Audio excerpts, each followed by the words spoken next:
Hey, everybody, and welcome back to another episode of the Indy Investor Pod. I got Constantine back with me here from CPL. We just did an episode, previously, the episode right before this, talking more about kind of the relationships and the connections and the people behind kind of what's going on when you're working with a lender or a hard money lender.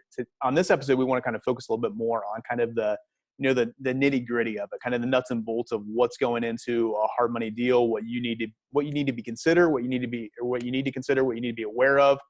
Those types of things. Maybe we'll get into a little bit of the differences between, using hard money for a flip and your renter portfolio, and kind of all the cool things that CPL is doing and that they're coming up with over there as well. So, Constantine, thanks for joining me again. I know on the last episode we kind of left off with a little bit of, hey, when you're getting ready to make that connection with a lender, how are you being prepared for that? How are you basically putting yourself forward and presenting yourself in a good manner to be able to build a relationship with that hard money lender? What I want to kind of do now is I want to start this episode on, like, what are some of the questions that if I'm coming in to meet with you guys for the first time, I'm asking, hey, I want some money to borrow on this deal, that type of thing. What are some questions that I should be asking of you guys to make sure I'm prepared for with that relationship that I'm building with you? Awesome question, and excited to be back. So diving into that, I'm going to go a little bit more broad with that and share with you what kinds of questions I ask external team members that we use. And it's a question that kind of throws people off, but you get a really good idea of, is this going to be a good long-term relationship or partnership? And it's questions that we ask our attorneys or accountants, anybody that we're working with, that again, we call them our external team members. So the question's simple, and it's when you boil down a transaction, it's really service and then paying for the service. What we've realized, and what I've realized over time, is that there's got to be something more to that than just an exchange of services and payment. Yeah. And the question I like to ask is, aside from making a return or us paying you fees as a lender, what makes you want to drive this relationship? What value are you getting out of this relationship, or what value are you getting out of this transaction other than just getting paid? Yeah. And I mean, that's been huge, because people's answers are, first of all, they're caught off guard, so it's a real answer. They're not prepared for that. And second of all, you get to understand whose court they're in, right? Are they just in their court, or are they ready to play ball with you too? Yeah. That's probably my favorite question to ask. And that's, you can use that all across the board. Yeah. Like, what else are you going to get out of this relationship other than just a fee? Yeah, no, I think that's really important. I like that. Just because that's going to show you kind of where it is. I'm really big on working with people that I want to work with, and not just working with people because they're trying to buy a deal where they want, I need to make some money or anything like that. I want to work with the people that I want to work with. The investor lender relationship, I think, is so important and very important. So when you're talking about those kind of things too, making sure that the lender that you're getting involved with is on your team. Like you said, you come out and put in those terms of, like, they're in your court, that they want to play ball with you and stuff like that too. I think it's very important. So when you're able to do that, making sure that they fit with your core values, they fit with kind of what you're doing, what you want to do financially. They get fit with what you want to do, not now, but also possibly 5 years down the road, 10 years down the road, whatever it may be. So I really like that broad answer. Do me a favor, Constantine, give me a little bit more of a, kind of a little bit more of a general, or, kind of a little closer down, narrow it down answer of, when I sit down with you two, what fees do I need to make sure I'm checking and know that I'm going to have to pay? Like, if you say, oh, it's, 12%, 2 points, whatever. I don't know what your terms are. I'm just throwing out numbers right now. But so don't quote me on those. Aren't constant. I don't know what it is. But let's say you're throwing out your numbers and stuff like that. What else do I need to be knowing? Is it just as simple as, like, hey, what rate do I need to be at, and what points are on there? What other fees do I need to be asking about or be making sure I'm aware of, or anything like that when I'm working with you guys, or just any hard money lender in general? I'd say a good question is to, first of all, understand the process from start to finish. And that's key. I mean, another thing that borrowers, that's important for borrowers to understand, is that, this is a new borrower meeting, or the introduction is really just as important for them to get to know the lender as it is for the lender to get to know them. Yeah, definitely. Right? Where just ask as many questions as possible, and starting off with just understanding the process from start to finish. So then you can frame your questions, right? Where it's like, okay, you got to do escrow draws. Oh, great. Are there any fees for escrow draws, right? How's the appraisal done? Oh, is there an appraisal fee? Those are important, but understanding, I think the biggest thing is to ask about the lender's process, because then you understand what they're doing, why they're doing it, how it works, if it works with you. And it's like I said, it's a great framework for building your questions. Yeah. I kind of like to, it's what I kind of advise people on too, when they're kind of building that relationship or just wanting to know, especially when they're getting started and they want to work with a lender. I like to take a deal in, basically like, hey, let's say that we did this deal together. Right. It's, here's how much I could get this deal for. Here's how much the rehab is going to be. Here's, let's say I finish this project within 4 months. Walk me through everything that I would need to, what all fees would I be assessed along the way? How much would we be all in on this kind of all together? What would it look like? I think that's a really good way to, just take that case study in there and be like, let's sit down, let's just break this down and see if it works, see if it makes sense. Hopefully that kind of like allows you to see everything that, like you said, like kind of the lender is able to do for you, how they'll help you out, what all they're getting out of it, but also what you're getting out of it together. I think is a good way. Is that some good advice, or am I kind of like over speaking of what I should be telling people? That's awesome. I mean, Yeah. bring in a deal that you know well and you've done before in the past. If you don't have one, like you said, just bring in a deal, or just bring in an example, or you can even ask the lender to walk you through an example. We have a huge whiteboard in our conference room, and we whiteboard deals all the time with new borrowers. Yeah. And that's great. And because it really gets the confusion out of the way. Back to one of our values is communication. Like, I want to be as transparent and open as possible. Mm-hmm. So, we're human, we'll forget things, but if we're walking through the process, we're going to remember those a lot easier. So no, I love that. I think that's extremely valuable, and it helps, again, form that structure so you can ask the right questions. And then another thing is there's no questions aren't off limits, right? Like, ask where their funding comes from, right? Yeah. Ask, like, what do you do after you originate the loan, right? Do you sell the loan? Do you keep it? Do you, like, what's your process there, right? That tells you a lot about the lender's mindset. Yeah. So think of it as a relationship, right? Again, going back to that like theme there. But whatever you need to know to make sure that the relationship is in both of your favor, ask it.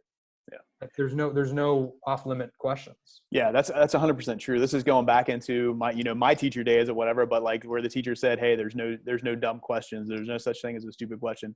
Like, that's true, because if you're wondering it and if you don't know, ask it, because you need to make sure that you are just aware. It's going to be something that I know kind of within this business, probably the same way for you guys. A lot of times we're talking high level and we're thinking high level, and I'm working with an investor that has been doing this for 20 plus years. The questions that he's going to ask me are completely different. So I'm okay with that new investor coming in and asking me questions on a super low level, because I want to make sure they understand. It's the same thing too. So whatever you're asking or whatever you're thinking, make sure you ask it, just so you're informed and that you're in the loop and stuff too. And if you don't know what to ask, just ask that question of like, hey, I know we've had this conversation. What haven't we talked about? What are some things I need to be asking you? Because I'm new to this. It's okay to say that. So, really important there. So that's great. Let me just piggyback on that just a little bit. So, but yeah, I've gotten that question before. They were like, if you were in my seat, what would you say? What would you ask? Yeah. What should I be asking? And I think that's extremely valuable question. Yeah. Now, kind of putting it from my perspective on when people ask questions, if someone comes in and doesn't ask questions throughout the entire process, that's a red flag for us. Mm-hmm. Yeah. Right. I mean, asking questions does a few things. And one of them is, it gives us a gauge of what your knowledge base is. Right. It helps us better help you, right? Yeah. It helps us better understand you and what your needs are. So that's huge. Second of all, it shows that you care and you want to learn and you're passionate about this, and you're not just in here to do it, one-off deal, or just kind of do it part-time maybe. And it's like, it shows us that you're serious about this. So to your point, I mean, I can't emphasize that enough. You're right. Ask as many questions as possible. Yeah. I think that's so important too for, lenders or whoever you're working with, no matter what it is. Even if it's like a real estate agent or a property manager, like when you're building that relationship and you're asking those questions, you're going through that, don't try to fake it to make yourself look better. Don't go in those meetings and be like, oh yeah, I've done 5 deals, or you're trying to like kind of over talk where you really are. It's really important for whoever you're working with to know what level you're at, because you don't Right. want them to assume you know something that you don't. So Right. it's really important to kind of know, be at your level that you're talking about, ask as many questions as you can, is very important stuff. So And more Constantine, than something likely else. they'll know if you're not being truthful. Yeah. Yeah. So something else I want to kind of get into with you is, so kind of the importance and kind of the science or the art behind like using leverage and using other people's money, like, kind of being able to do that and being able to do it in a smart manner. So I'm somebody, my wife and I, we set a goal, when we first got married, of like, hey, we want to be completely debt free. So I'm one of those people who are like, hey, I don't like debt. I don't like, I don't like to be over leveraged. I don't really like to doing those things. So I'm somebody that, like, I don't understand that side of the business, but I think a lot of people are kind of on the opposite. Maybe they're too, they're not as risk adverse as maybe they should be. They're like, yeah, we'll just use this or anything. When you're dealing with, people that are borrowing and, they need to leverage money and things like that, kind of what's some advice you have for that, and just kind of the art form or the science behind, like, hey, there is a sweet spot here when you're leveraging money, and this is how you can really make it work for you. And then, here's some indicators of like, hey, we need to pull this back, or hey, we can go ahead and like, let's speed this up and see what's going. So what advice do you have for somebody just kind of starting off through that, of understanding how you can leverage money to make it work for you and your goals? So yeah, that's key. I feel like the people who are most successful in this have a very good understanding through experience. That's the challenge here, of the value of leveraging funds and how to leverage and how much to leverage. Yeah. Borrowing money could be an amazing thing, but it could be a terrible thing. And that's coming from a lender. Like, we want to loan money, but it can be the worst thing for you if it's not managed right. You're right. There's a sweet spot, Mm-hmm. and the sweet spot is deal specific. It's also just in your entire your entire portfolio or your entire plan. I mean, there's so many things to balance there, but one of the things that we've created to help that, because again, there's many variables, plus, like I said, it just takes experience to really be able to identify what the best leverage or the best way to leverage your funds are. Is Zach's created a tool. He's one of our team members here, and he calls it the relationship model. And basically what it does is, you can take numbers out, put numbers in, as far as like how much are you putting down, how much are you borrowing, and it brings all the, like, the ARV, the loan to value, so on and so forth, into this one model basically, and it tells you exactly what the sweet spot is for that specific deal. Yeah. So that's a tool that we've used so we can better explain it. Yeah. Now, another really important piece, and we've created another just visual when it comes to either using your own funds or leveraging. It really has to do with what your goals are, what your objectives are. It depends on how much time you have. So understanding that's key. And then this model shows you, how the exponential growth can happen with leveraging funds. Now, I'm really cautious when I show that, because there's a caveat there where it has to be done sustainably, right? Growth is worthless if it's not sustainable. Right. So keeping that in mind is big. And the next piece is understanding your return on your investment, your ROI, right? People's mindset is so focused on the whole project, where they're really looking at it as if it's their own money that they're using, and they're not breaking it down to where, let's say it's $100,000 loan, but you put 20 grand into it, right? You put your 20% in, and you make 20 grand, right? That's a 20% return if you look at the whole picture. But in the reality of things, you made 100% return on your money. Yeah.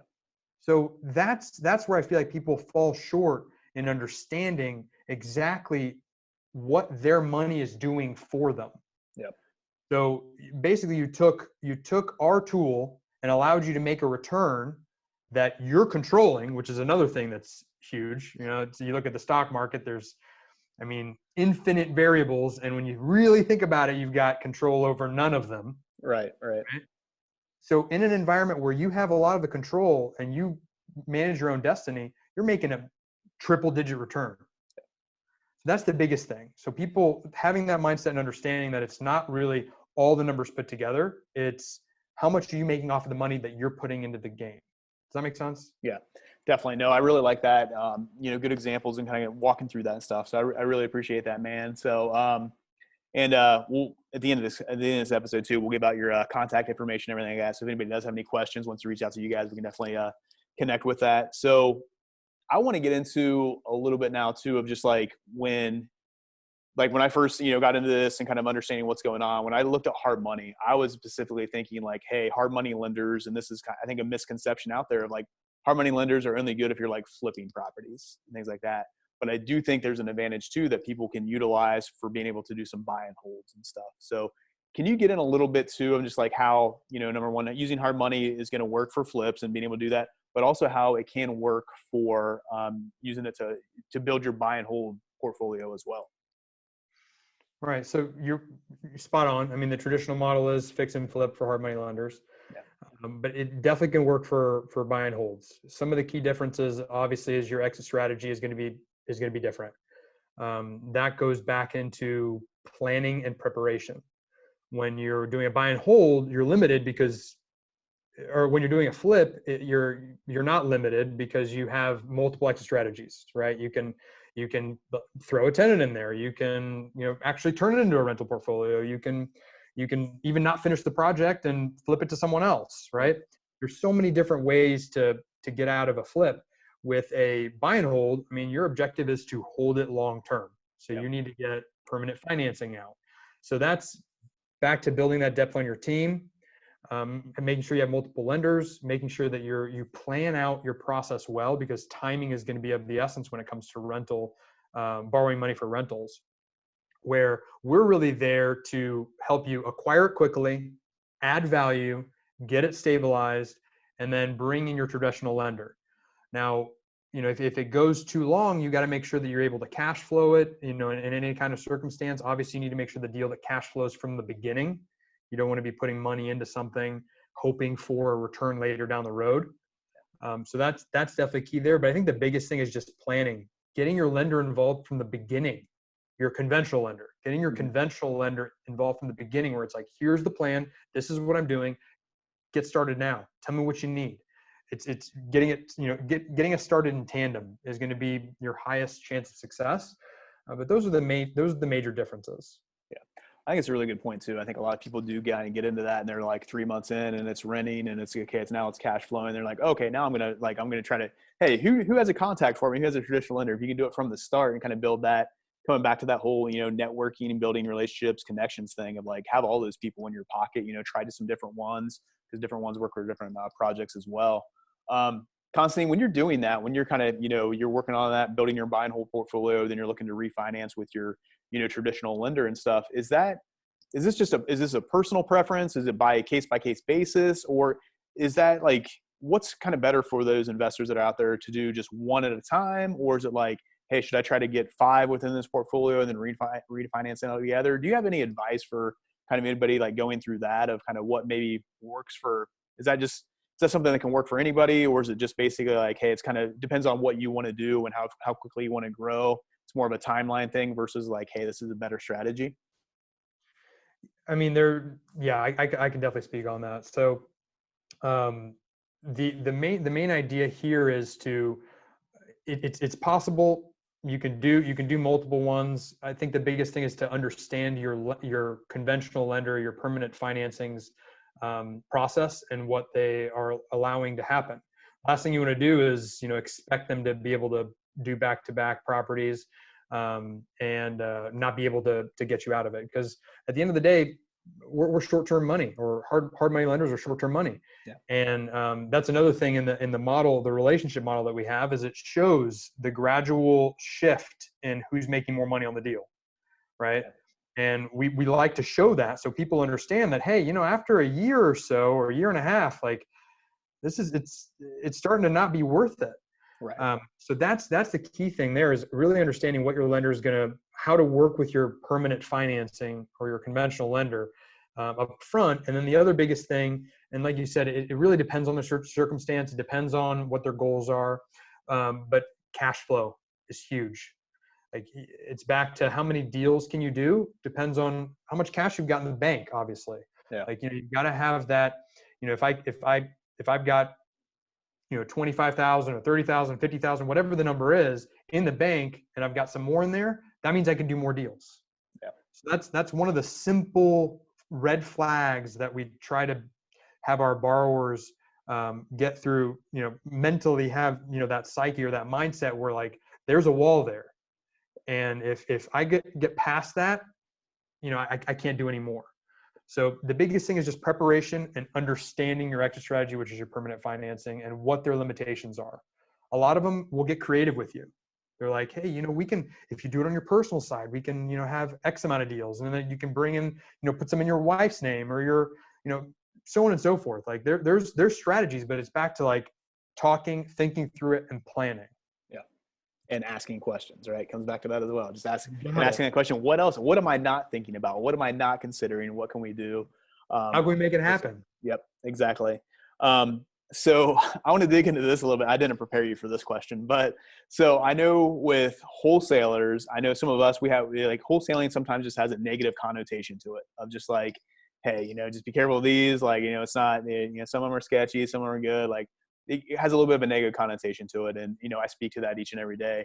I think sometimes hard money is kind of like that. People just have this kind of misconception, just like, I'm never going to use the hard money. It's like, it's too expensive. It doesn't work. Like, what do you say to those people that are coming to you like, you're one of those guys. You're a hard money lender. Like, what are some things that people aren't understanding, and how, how valuable is kind of hard money, and depending on where you are in the process of, like, sometimes you need to look at that. You need to consider that and, like, use it as one of your options out there. Might not be perfect for everybody. Might not be, and it's same thing with wholesalers. We don't work for everybody. It depends on the situation. Depends on what you need. Same thing with, like, hard money. It might not work for everybody, but depending on your circumstance, depending on your situation, it might be exactly what you need. So when some of those misconceptions are out there about hard money and things like that, how do you speak to that? And how do you talk to people about that? And, like, hey, this is what we do. You don't have to use this, but hey, this is how we work, and this is how we operate. Yeah, there's definitely a bad connotation for hard money lenders. And I'd say I'll just focus on one of them. And that is that investors, rightfully so, because I've seen it multiple times, where they're worried that the lender just wants them to bring a deal and them to eventually set it up and structure it for them to fail and then get the deal. Yeah. And that's the biggest fear. And that's why there's a negative connotation. Really what it boils down to at the end is back to what I said, the values. Like, when you're sitting down, making sure that your values as a person works with the company that you're working with, is huge. And the next thing is asking the questions to understand their mindset. You'll be able to tell quickly, if this deal feels tight to you and your lender's willing to do it and wanting to get it done, or if they're deal focused. Yeah. That's to me personally is a red flag, where it's like, there's a lot more here than just that. If a lender tells you no when a deal feels good, all right, or you think you can make money on it, there's a reason behind that, right? And if they're doing that and it's always just yes, yes, yes, yes, yes, or we can do it as long as you bring more money, those are some red flags. And I don't want to say that there's nothing to worry about, because the reality is there are people out there like that. Yeah. It's the borrower's due diligence. And again, feeling comfortable, like, is this the type of person that you'd want to hang out with? Like, that's the best way to protect yourself from again, the negative connotation that really comes with any business. Yeah. So, I mean, for wholesaling, for example, we get people all the time that are like, man, these wholesalers are just, gouging the prices and holding the properties hostage and so on and so forth, blah, blah, blah. I mean, there's tons of wholesalers out there, and there's going to be people who are going to ruin it for, the masses. Yep. And it's back to understanding, like, Brian is a fair person. They're going to come up with a fair deal. Brian supports the community, so he wants to keep deals moving, right? It's if wholesalers are just trying to gouge, then the circle of life stops. Like, Right. there's Yeah. no deals. Yeah. So like by seeing what other things you're doing and how you're demonstrating your values is the best way to cut through that negative connotation. Yeah.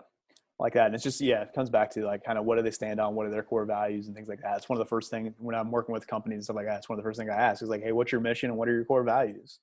You got They're it. like, what is that? I'm like, all right, they got to stand on something. I might have that. And maybe they do. Maybe they just don't know them, but maybe they do Right. have them behind. And it's, kind of worth a conversation of digging into that and stuff. So, Constantine, I want to give you a little bit of time, man. I really appreciate your time and just the value that brought in these shows. I want to give you a little bit of time to talk about kind of what you guys do, how you guys operate, how can people in the community, the real estate investors in the community that are, looking for a new lender, looking to just kind of expand what they're doing, how can they reach out to you guys? How can they work with you? So let's give let me give you some time to kind of do your little commercial and kind of give your little spiel on kind of how you guys operate, how you guys can help the investors out there. All right. So our main focus is building the relationship and building the borrowers. Without a good, strong team of borrowers, there's no business for us. So, I mean, at the end of the day, it's not rocket science. The better our borrowers do, the better we do. So that's our whole mission and vision and focus is building our borrowers. As far as like a culture, we focus on building our team members. It's the same thing on the borrower's end. So our whole goal is to add value and get our borrowers to the point where they have the ability to grow sustainably and do as many deals as they need to do to achieve their goals. So, aside from a finance standpoint, showing them how to maximize their funds, leveraging their funds, we're really just what it boils down to is just we want to make sure that we've got, like I said, a sustainable group of borrowers. Yeah. And then, like I said, it plays into the community. We want the right people winning in the real estate game. Yeah.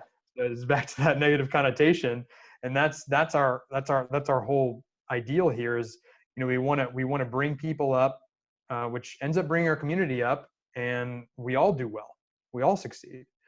So those are our differentiating factors. Again, we're relationship focused and not deal focused. Obviously, the deal needs to make sense, but first and foremost, the relationship comes first. We're very team oriented, and we're also very process and structure oriented. So we've got a great structure and process within our team. So we're reliable, we're quick. We've never closed on a deal that we've never committed to a deal that we haven't closed on. A little tidbit or a little like factoid is I love KPIs, and one of our KPIs that we really focus on a lot is our foreclosure rate. Yeah. And our foreclosure rate, just being completely open and honest, is 0.8% over the last 11 years. And that's because of the focus of us making sure the deal is a success from the beginning.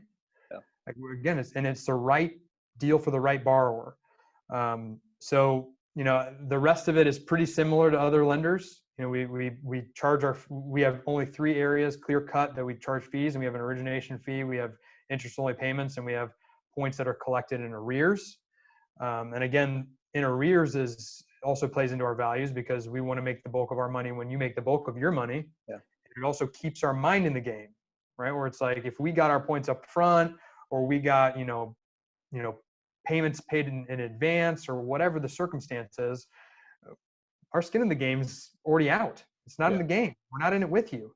And that's done purposefully to make sure that we're in it all the way to the end.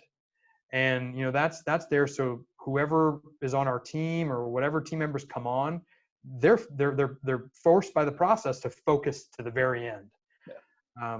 So that's another differentiating factor. And then coaching is huge for us. Like, we're running a business here, and we want to make sure that we add as much value to our borrowers so they build their business as sustainably as possible. And we, like I've said before, we see a lot of things that work and a lot of things that don't work. And we want to make sure that we share as much of the things that we've seen that work and don't work with our borrowers, and make sure that they're growing. Yeah. So that's the short and sweet. Anything I'm missing? Anything else you think I should? No, man, I'll get to you in a second. But one of the things you mentioned, I want to kind of point out too, is I mentioned before, like, those are some of the things that I ask about, asking people when I'm starting to work with them, kind of knowing, hey, what's their mission? What are their core values? Those are really important to me. But also that question of like, hey, what are your KPIs? What are your KPIs that I can know that are allowing me to know that you guys are successful when you're somebody that I want to work with? Number one, that they're knowing what those key process indicators are, key performance indicators are, whatever they're looking at, but that they do know some of those numbers and they can kind of back it up and they can kind of show you how they're operating stuff. I think is really important. So obviously with what, Constantine shared right there, that stands out of like, hey, that 0.8%, like that's pretty phenomenal over 11 years. So awesome job there. So Constantine, if people want to work with you or people want to reach out to you or your team, where do they go to? Who should they reach out to? How can they get connected with you guys?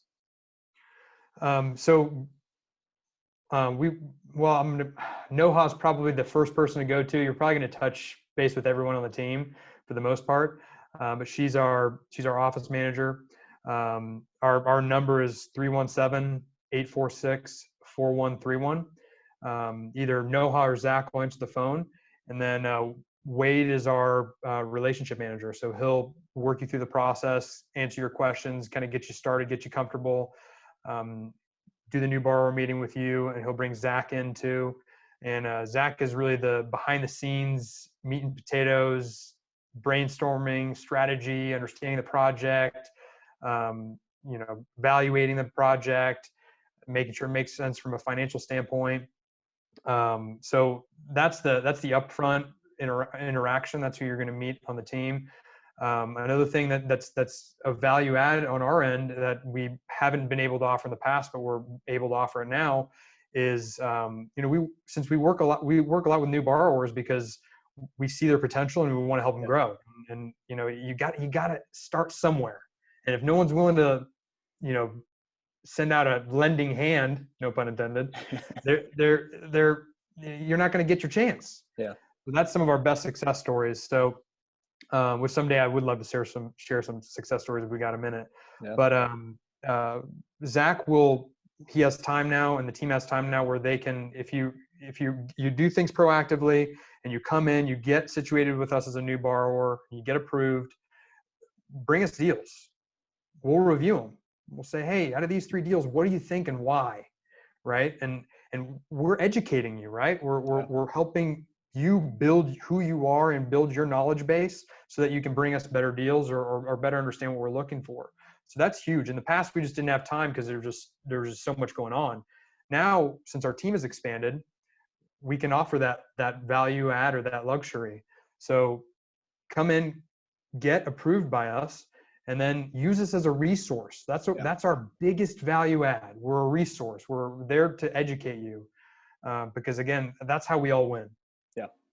So great stuff. Really appreciate that. I would say too, just throwing that out there, if you're a wholesaler that is getting, deals under contract yourself, if you are, that flipper or buy and hold people when you want to sell off part of your portfolio or have a project you can't work on, make sure you're reaching out to, Constantine's team they're looking for deals. Like any hard money lenders, they're out there, they're looking for deals too. They have investors that are looking for deals. So if you have something that you're looking to sell, definitely reach out to, Constantine and his team, and then also just other lenders in the area as well. That build relationships with them as well, because they, like I said, they're looking for deals. They're looking for, they have investors that are looking for deals. So I think that's a huge thing as well. So go ahead. Can I add one other thing? One other thing is just to kind of explain our scope here. We're not really pigeonholed in what we do. The fact that we have a small team, we can be creative. We do new builds. We do obviously fix and flips. We do buy and holds. We've worked with builders before and developers. We've set up line of credits. We work with sheriff sales, auctions. We're very creative when it comes to real estate transactions. That's one of our only limitations, is that it has to be based on real estate. The collateral has to be real estate. So if you've got kind of a creative deal or a situation that is an opportunity, don't hesitate to bring it to us. Like I think, Brian, you mentioned before, is that people are really focused on hard money lenders as just kind of a one-trick pony. Mm-hmm. And again, the value of having just more of a broad mindset when it comes to this is that we can we can help be creative and strategize as to how to get deals done. Yeah. So awesome, man. Appreciate it. I appreciate these last 2 episodes that we're able to do together. Great to connect with you. Yeah, just really appreciate it, man. If you need anything from me, don't hesitate to reach out. I'll answer any questions, help you out at all. I mean, reach out to me at brian@simplewholesaling.com. More than happy to help. And with that, that's a wrap for this episode of the Indy Investor Pod, and we will see you guys next time. Take care.